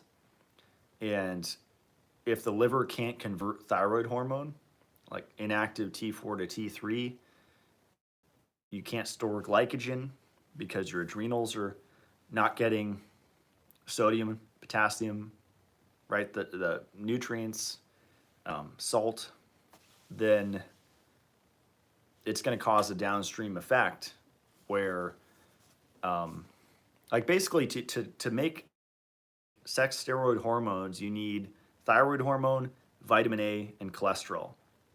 T3, vitamin A, cholesterol. T3, vitamin A, cholesterol to make pregnenolone, DHEA, testosterone, progesterone. So if we just go back to what does the liver need, it's vitamin E, it's K2. You know, Shilajit can't hurt to lower that iron overload in the liver, which loads in the liver. Fatty liver, right? Vitamin E will lower the PUFA hit, the lipid peroxidation breakdown products that are harming the liver.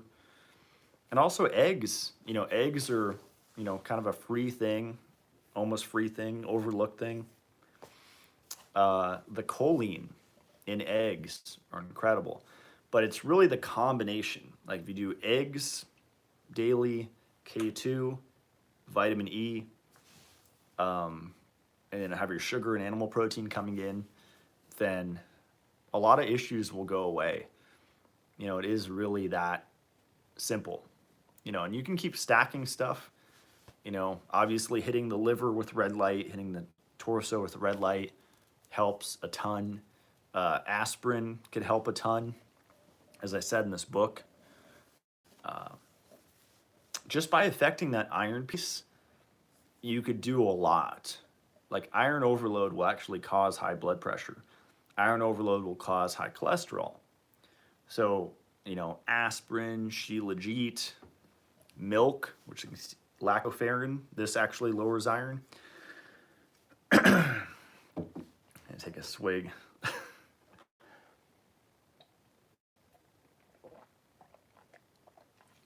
It was funny, I actually heard a Ray Pete interview recently where Ray was asked if he donates blood. I think it was by Danny Roddy. And Ray said, no, I don't donate. I did phlebotomy once or twice in my life. And you look at Ray and you're like, geez, this guy's like in his 80s. He has no age spots, no liver spots, quote, liver spots on his face. He's like rock. His skin is like better than like a teenager. Or so anyone really. I mean, Ray's skin is incredible. And he doesn't donate blood. So how does he do it? And he's like, well, I just drink milk. He's like, I'm probably borderline anemic, even without donating. Because donating blood, I mean, I was possibly responsible for starting that. I mean, it's beneficial. I believe donating can save a life, and not someone else's life, but your life. Save my friend Beverly's life. She'll tell you. She did tell you on my podcast. You need to go to the Red Cross. You need to go to one of those blood donation trucks. Do you need to give your blood to be healthy? Well, it depends, right? I'm personally, since I'm way out here, I'm like an hour and a half from blood donation, and maybe I'll get into self-phlebotomy someday, maybe not. But if I don't, I have whole food vitamin C, I have beef liver, I have oysters, I have milk, I have Shilajit. All those things positively affect iron. Light therapy, by the way, also affects iron. Aspirin also affects iron, like actually lowers iron. Stores, which, is high in most people. It's not ferritin. It's stored in the tissues where they're not looking. If you do all those things combined, do you have to donate? Probably not, which is kind of nice, right? I mean, there's not a lot of people that like getting a needle stuck in them, right? It's not really a pleasant experience. Then maybe it is the more the better, right? And we don't hear that very often. We often hear, don't do everything at once, right? It'll cause a Herxheimer's or whatever. Your no meat experiment with a bison burger, and I wanted another one. And that's the case for a lot of people. So when you're deficient in something, go slow, maybe not. Adam Bergstrom said he jumped into sugar with the 25, 50-pound bags. That's my style, and it worked. So, always just listen to yourself, right? Don't be afraid. Not like, oh, just try like a little teaspoon of sugar or of honey, low carb. Listen to Ray Pete interviews. He was what inspired me with the carbohydrate thing. There was one, sugar metabolism, and how if sugar is being blocked from entering the cell, it will literally be forced in just by eating more sugar, which is contrary to what you think, right? You think like, oh, PUFA, FFA, free fatty acids are blocking sugar, glucose utilization from entering the cell. If I increase sugar, it's just gonna make me pre-diabetic, right? It's just gonna increase my blood sugar and end game, right? Game over, I'm done. No, you megadose, you just tons of sugar, and it just forces it in, which can actually push out or reverse the PUFA issue, right? Because it's a sugar deficiency. That's why you have the issue, right? PUFA has actually caused that diabetes, like insulin resistance condition. So anyway, just wanted to throw those thoughts out there. I don't think it's talked about enough. Let's see.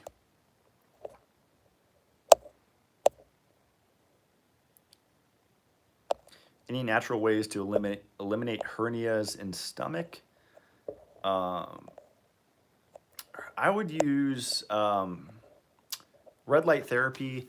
Actually, I think Robert Cassar, if you search Robert Cassar hernia on YouTube, he had a video where he got a hernia from, I think, a bicycle accident, where I think the handlebars twisted into his stomach, and like it was like really crazy. Um, I don't know what therapies he recommended there.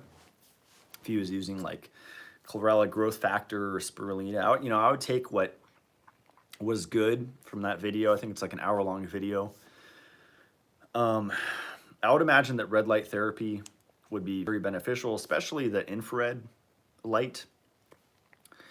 So remember, the infrared is invisible red. So far infrared sauna, near infrared, mid infrared, because these penetrate deeper than the visible red. Visible red is very superficial, whereas the infrared will go up to 6 inches into the tissues. That would be the main thing.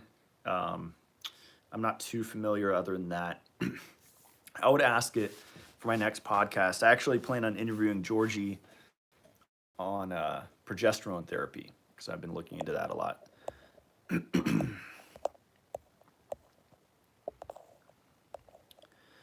Vixter says, do I need to cycle off systemic enzymes? Been taking them for a few months. I noticed improvements initially, but not lately. I would cycle off them if that's the case, and then see if things dip down again. Like, let me know. I'm really curious. But it's such an individual thing. With fibrosis, it's like literally anything could happen because scar tissue is everywhere, right? That fibrinogen, the fibrin buildup. When it's in different parts of the body, it can cause any problem. So, even taking a low dose matters. That's what I tell people with Dissolvidol.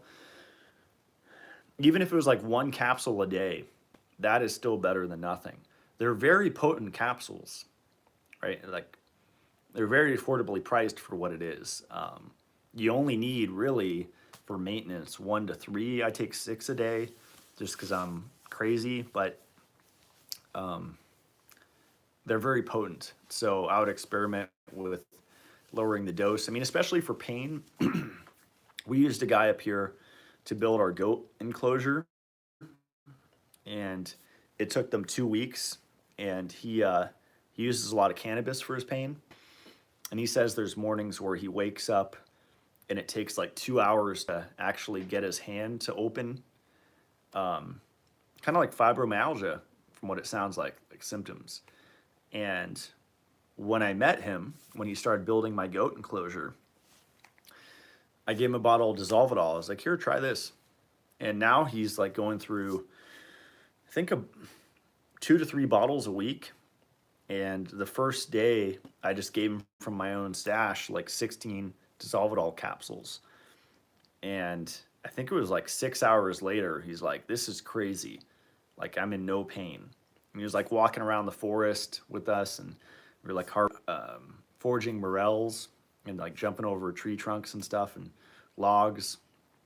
And he's like, wow, I haven't felt this way in years. So, they're powerful, but it's really about finding that activation dose of getting the effects that you want. So, they're not going to be wasted if you take too much, but at the same time, if your goal is just being in pain and being out of pain, is it 6? Is it 9? Is it 12 a day? And lower it until you get what you need. There are some people that are just in pain that want to be out of pain. But if that's not you, if you're in it for like anti-aging or just the health effects like I am, then, really doesn't matter how many you take. So take a drink here.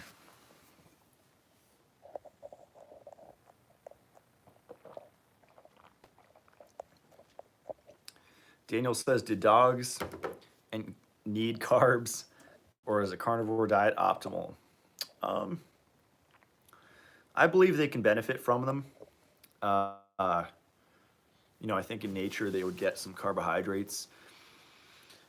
Like the canned pumpkin, a lot of dogs like. You might want to try that, like organic. What is it called? It's like the mushed up pumpkin product. um,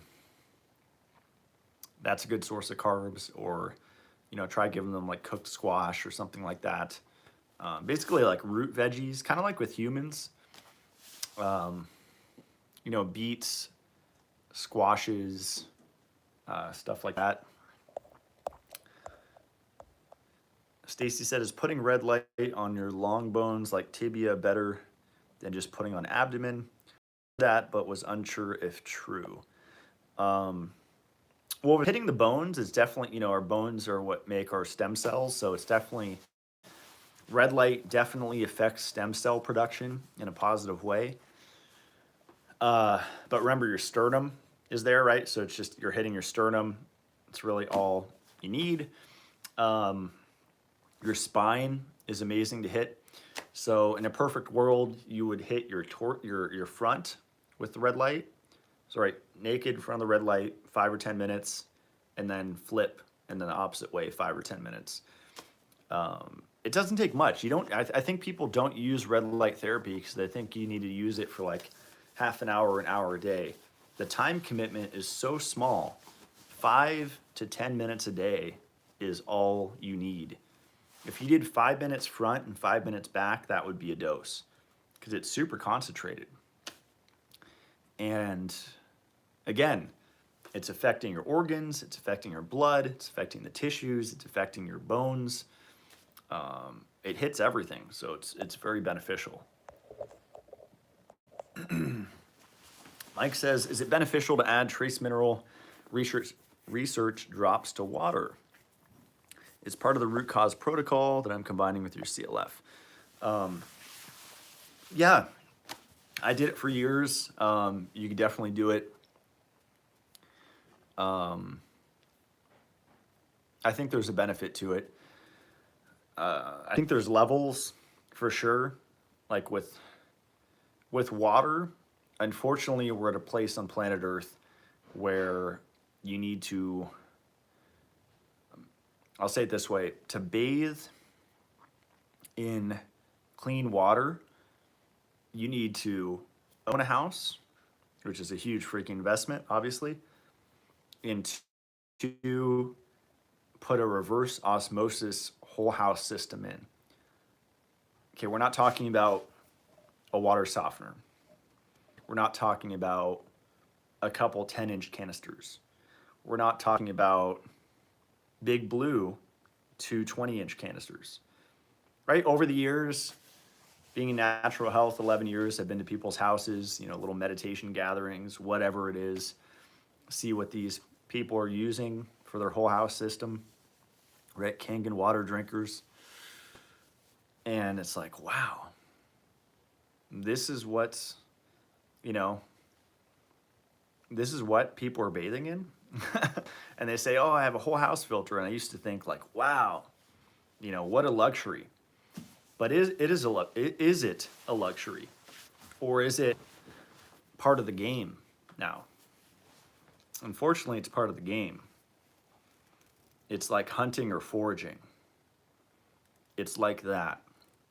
It's not just like, oh, it's optional to like have a whole house water filter. Because it does affect the mind. It does affect our consciousness. It does affect brain function, cognition, the water you bathe in. And there's no shower filter in the world that will take down the TDS. And that's a misconception.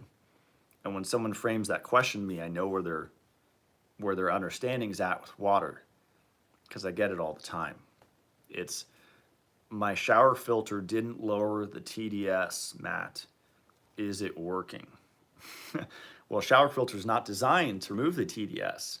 You need a whole house reverse osmosis system to do that. And again, you need to own your house to do that. So it's a double cost there. So, you know, if it takes you 5 or 10 years or whatever,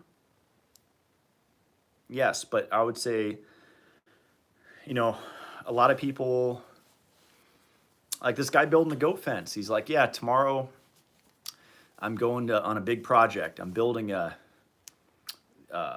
private basketball court in someone's backyard. He's like, I'm building like the fence or whatever. And I'm like, I doubt these people have water. Even they're probably drinking tap water and they have a private basketball court. I'm just making the point that people, the things that people spend money on is very telling of where we're at. You know, this is why I'm very grateful to be off grid, because even the people that are the Instagram influencers, right? The natural health educators, the people on stage, the people speaking at the Bulletproof Conference at Paleo FX, people speaking in these health summits, you know, the people doing the rounds on these podcasts. It's like, are they playing with the full deck of cards? Or is it really the blind leading the blind? And it's really that. And it's sad to see, because the further you spiral, the faster you spiral, right? Like the further you go down this vitamin D, you know, omega-3s, you know, it's like exercise your butt off, you know, powerlifting all the time. It's just like all this, like it just spirals and you just get lost and you forget the point, which is, what are you drinking and bathing in? And do you have real food? So yeah, I have real food, right? I go to a farm, right? I get my milk, I get my eggs farm fresh, right? I get my meat farm fresh. I'm carnivore diet, autogenous, right? Get real food. What about that acid rain? What about that tap water? What about that well water your goats are drinking? What about that tap water your cows are drinking? This all matters, right? It's called leukocytosis. It's called increased white blood cell count in your cow. This all matters, right? This is why, again, futuristic mindset, I'm not saying I know it all, not saying, you know, gonna whatever, but it's like we can do things better, right? And obviously conditions are not ideal. Obviously people are out of their gourd. Obviously people are not playing with the full deck of cards. Obviously there's blind leading the blind and we're in big trouble, right? So that's why I do the Mitolife thing, to try to share solutions, and we can kind of get some logic and reason injected into this discussion and more of like a contextual understanding of health, looking at it from multiple different angles instead of just like this myopic, just like super narrow, just like this is the way. It's like, well, there's these other factors at play here.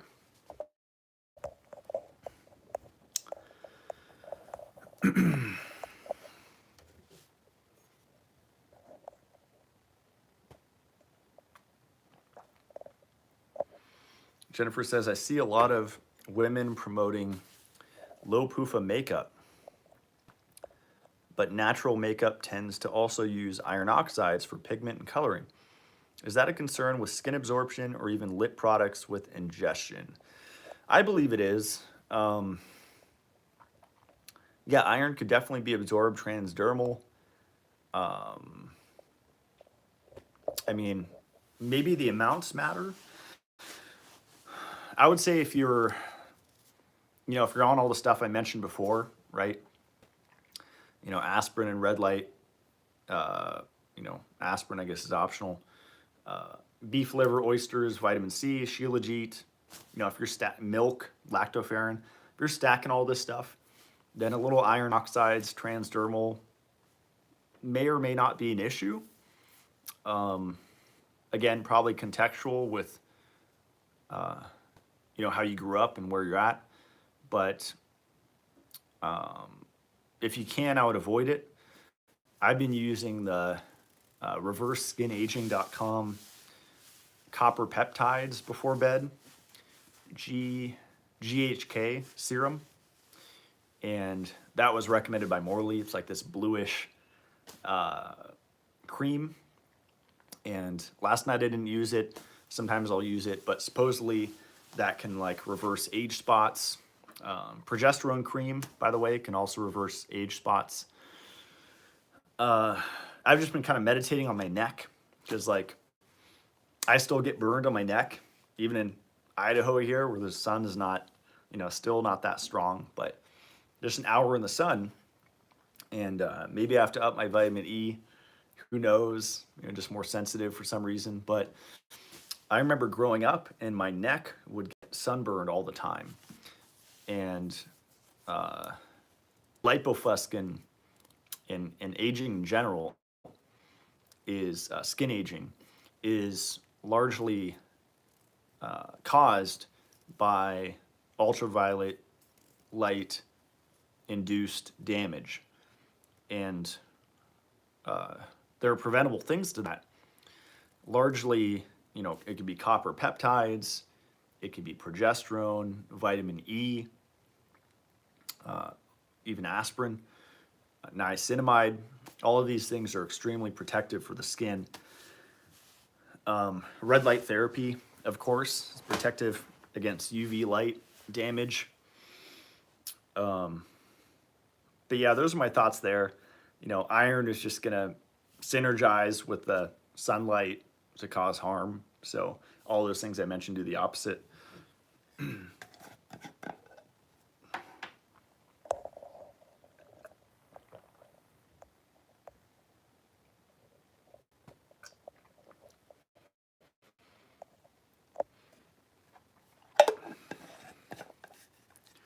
Try to rest my voice here for a minute.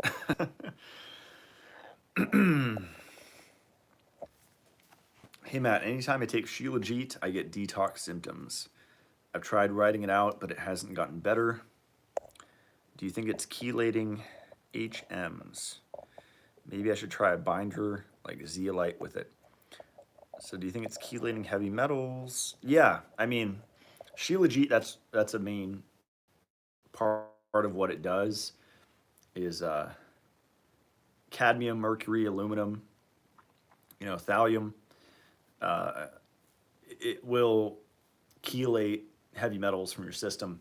And if your liver is already struggling, then that could definitely cause detox reactions. So, liver support, a lot of people don't think about sugar as a detox booster, but it is the primary one, because the liver requires glycogen to perform its 500 functions, and also to detoxify polyunsaturated fats, and their lipid peroxidation breakdown products like acrolein and peroxides and all the other things via the process called glucuronidation. And glucuronidation is best fueled by sugar. I have a study to show that. Glucuronidation is best fueled by sugar, not gluconeogenesis. They're different pathways, they're different effects of glucuronidation, PUFA detox via sugar, glycogen, versus poking the liver and say, hey, do gluconeogenesis. Hey, I know you're shot, but here, backup system. I'm orthorexic. I don't want to eat sugar, so I'm going to keep poking you and say, perform gluconeogenesis. And it's like, dude, I'm tired. You keep working me. I'm vitamin E deficient, I'm K deficient, I'm sugar deficient, and now you're keto and you're giving me stevia. What is this? Is this a joke? You say, no, this is a fad, right? I'm on OMAD, and you're going to pay the price. So it's a sad fact for most people, right? Dr. Eric Berg is a big, all these YouTube, who's the other guy? Thomas DeLauer. It's amazing how far-reaching these people get. The goat farm that we bought our goats from, middle of freaking nowhere. Dr. Berg coming from her mouth. What? You're a lady on a goat farm with like 300 freaking goats, and you're asking me about a OMAD pro PUFA YouTube doctor? What? This is a sad fact, right? Because everyone has internet access. And I don't care if someone's rural, they're gonna fall for one of these, retards that are promoting these insane ways of living that are totally unnatural. It's totally unnatural to restrict, what do you think this is? It's freaking sugar, right? And I add sugar to it because I'm not afraid of it. But what do you think mother's milk is? There's sugar in it. Why would sugar be bad if it's in milk? It's a natural molecule, right? And Morley Robbins, God love him, he's trying to convert me to anti-sugar, and I don't think it's going to happen. But he sent me an email, with this and this and this, and sugar, makes iron worse, and this and this and this. And again, no one has the whole puzzle. Same with Ray Pete. I think he's way off on the vitamin D3 thing, because he's promoting D3 like candy. And then all the other people that are promoting him are promoting it like candy because he's promoting it, right? And it's kind of like, he sounds smart and he sounds like he knows what he's talking about with D3, so I'm gonna like promote it to my followers. And that's really how it works with anything in health. And so, part of why I keep doing this and Mitolife Radio is to just provide an alternative conversation. Adam Bergstrom gets a lot of flack when I have him on. It's like, oh, he is, he looks like he's shot, someone said on YouTube. And I'm like, I doubt you're going to live that long, right? You listen to Adam Bergstrom's verbal fluidity, his memory, his ability to reference dates and times and people. And it's like Ray. It's like these guys are like old chronologically, but they're like sharp as a tack, right? And meanwhile, I see, people's relatives breaking down from and dying from Alzheimer's and dementia and all of this neurodegeneration that nobody's talking about. And it's just like sad. It's like, you hear that your relative has a brain problem and then they're drop dead like several months later. And it's like, what? Don't you see where we're headed? Like, right? Like maybe vitamin E, right? Like maybe get your parents on vitamin E.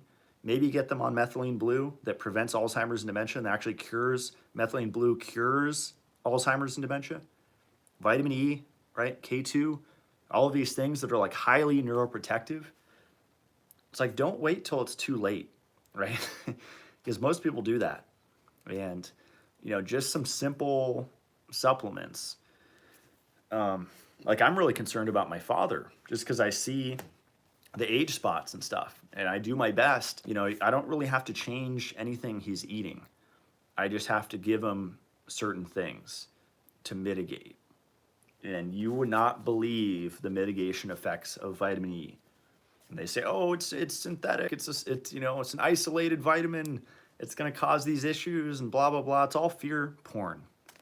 These two books, Carlson Wade and Herbert Bailey, Vitamin E Therapy, cured over 100,000 people up in Canada from heart attacks, cardiovascular disease, just with vitamin E alone.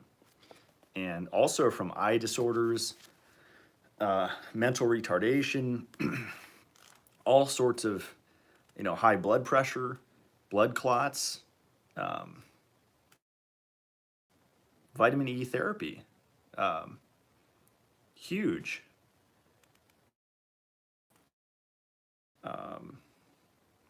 Yeah, here actually I just turned to a part where it says blood pressure. Let me see if I could find.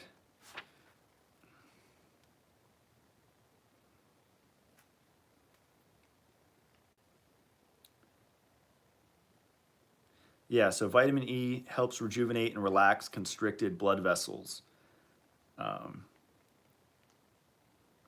Doctors gave his heart patients doses of about 500 milligrams of E daily, and then reduced to 200 milligrams daily as a maintenance dose. This was for something called Berger's disease.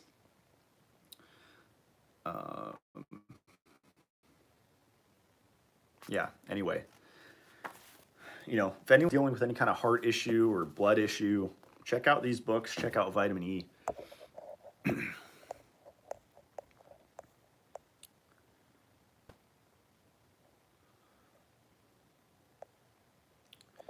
Stacy says, my 13-year-old daughter likes to listen to you as well. Thanks for all you do. She was wondering for teens.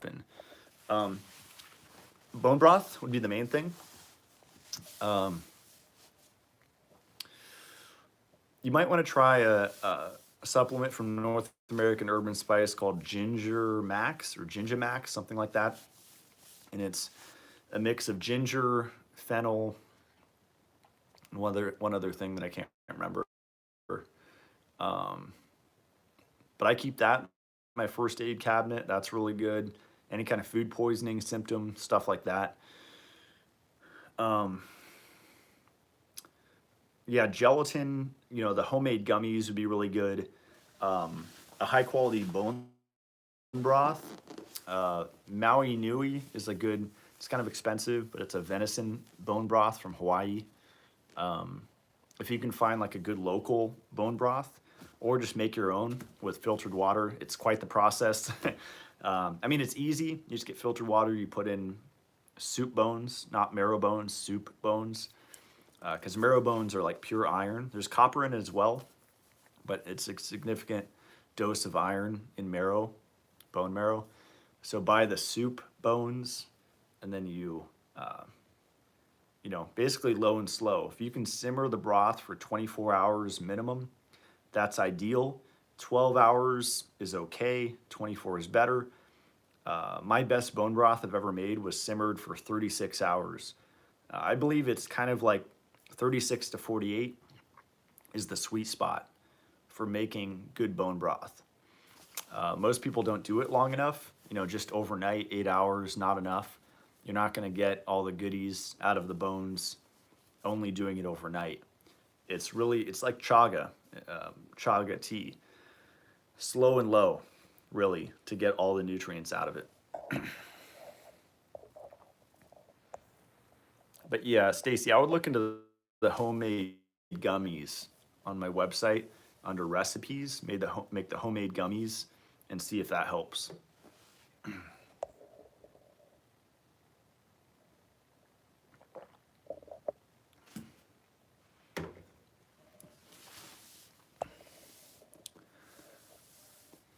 Amadeo says, I remember you sharing an alternative to True Dark Dots that comes as a red sheet. Do you still have the website for that by chance? Message Gemba Red, he was the one that sent me that. Andrew's the genius. He's amazing. Message Gemba Red on Instagram and ask what the alternative to True Dark is, or True Dots, and he'll tell you. Jeffrey says something came out recently about Belcampo selling corn-fed beef at a Santa Monica location. Yeah, I've heard some controversy even before that about that company. I stopped promoting it for that reason. I don't think, it's like we're still alive and we're raised, in the US and our parents did our best, and obviously we're still alive. So is conventional meat or conventional animal products, are they going to kill us? No, it's definitely better than, Beyond Meat and all that garbage that we're being force-fed. But deceptive marketing is not cool, and even, people promoting that, there's no way to tell, right, unless you actually went to the farm. And so I would encourage any of you, if you're near that farm, to go visit it. I wouldn't say by force, but kind of go investigate, do some hard investigative journalism, because you could save lives doing that. That's like a really legitimate gig. I'm way up here in Idaho, so I'm not close to the farm, so I can't see it. I liked their chicken bone broth. You know, it's all the brands that you buy at the health food store of frozen bone broth suck, unless it's local, because you're gonna thaw it out and it's mostly water. If you thaw out a bone broth, packaged bone broth, and avoid shelf stable BS, those suck, just period. Do not buy Costco bone broth, period. But if you go to the freezer and you see those frozen bone broths, they're all watered down, with the exception of like a few brands, and it would only be local. They're not really any nationwide brands where you thaw it out and you shake it and it's like Jello. That's how you know it's real. If you thaw it out and you don't see that Jello in there, then you just wasted your money. You're getting filtered water with some spices in it. And you're better off just buying gelatin powder and gelatin capsules, in fact, glycine capsules, and taking that, you're better off. You'll get more. Because the whole purpose of drinking bone broth is getting those amino acids: glycine, proline, hydroxyproline. What's the other one? I always forget the other one. The non-essential amino acids. There's 20, so it's I think there's like 5 or 6 non-essential. But you're better off supplementing the powdered stuff, the extracts, than trying to do the whole food. If all you have access to and you don't want to make it is the watered down stuff, it's not worth the money. When will your Shilajit be back in stock? It generally comes back once a week, and it's usually, well, it could be any day. So, but weekdays, Monday through Friday. So I just like check the website, usually around like 11 or noon PST, is when it'll come back. We're trying to get a more consistent supply. It's a super like boutique handcrafted thing. We import it directly from Russia, and sometimes, it's gotten confiscated before because they think it's a drug, and it's all this. It's a big hassle to get it over here. So we're working on it. I just took 5 before this little chat, and if you haven't had Shilajit with milk, like 5 tablets of Shilajit with goat milk, you're missing out. That's an amazing combo. And if you want to add coffee to it, coffee, Shilajit, milk, definitely get your brain going. So I think that's it. I catch up on the questions. It's my little setup over here. Already saw it. Got the low electric field power strip. You can get that on lessemf.com. I have them all around. Probably make a video on this. This is the back stretcher. It's my water distiller, hydrogen inhaler. It's kind of like my little work section. Usually when I'm out here at the computer, I'll turn on that to number 9, general health, and then I'll turn that on, use it for about 20 or 30 minutes. Probably use that today. Been going nonstop. And then back there, if you can see, that's a Stetzer filter, the dirty electricity filter. And we're actually going to put in a whole house dirty electricity filter, which is really nice because that'll free up a lot of outlets. I have those little Stetzer filters in every room here. And even being fully off grid, their dirty electricity is kind of off the charts, which is incredible. And this was before I plugged all my stuff in. So you say, oh, Matt, you have 1 million devices. That's why it's off the charts. No, this was right the day I moved in. I measured it and I was like, whoa. Like even before I moved in, I was like, wow, this is really high. So it's a big deal. Like I would not discount that issue. And yeah, I'd show you more, but it's kind of a mess. This is what I'm going to be doing for this. That's why I'm a little behind on the the episodes, but that whole thing is going to be cleared. And got my little UV light there. So yeah, I think, what are we, an hour and 25 minutes, or 125 minutes. So I guess that's my time. Good questions that you guys asked. Let me see if I caught up here. Oh, there's one more. Shoot. Would you recommend ProGen 3 Resonant Light as we move forward into fall, Rona, or just in general? The Pearl is super expensive. I haven't looked at the other one. Yeah, I would say anything's better than nothing. It's my understanding that it's the exposure time. So, the Pearl's expensive because you only need it cuts the treatment time in a third. So literally the General Health, I could just sit here for 20 minutes and get the full treatment because I have the 3 controllers there. Because because each controller adds a certain amount, but since I have 3, it's 1/3 the time. I'm wanting to try different ones instead of just the General Health. Like, I'll try a hardcore one and see if I could like Herxheimer from it. I need to find the book because there's literally over 1,000 frequency lists that you can do. And yeah, I'd say just experiment with it. Try to get the affordable one and see how you feel. By the way, let me know what you guys want to see for the Academy videos. Kind of running out of ideas. The Neurophone was one I was planning because that's a pretty versatile device. So that'll be the last video of this month. I was thinking of doing one of the tequila, definitely be an advanced video, but the tequila pineapple drink. If you guys want to see, the purpose of that, the benefits. But yeah, just trying to share a wide variety of things. But I guess that's it for today.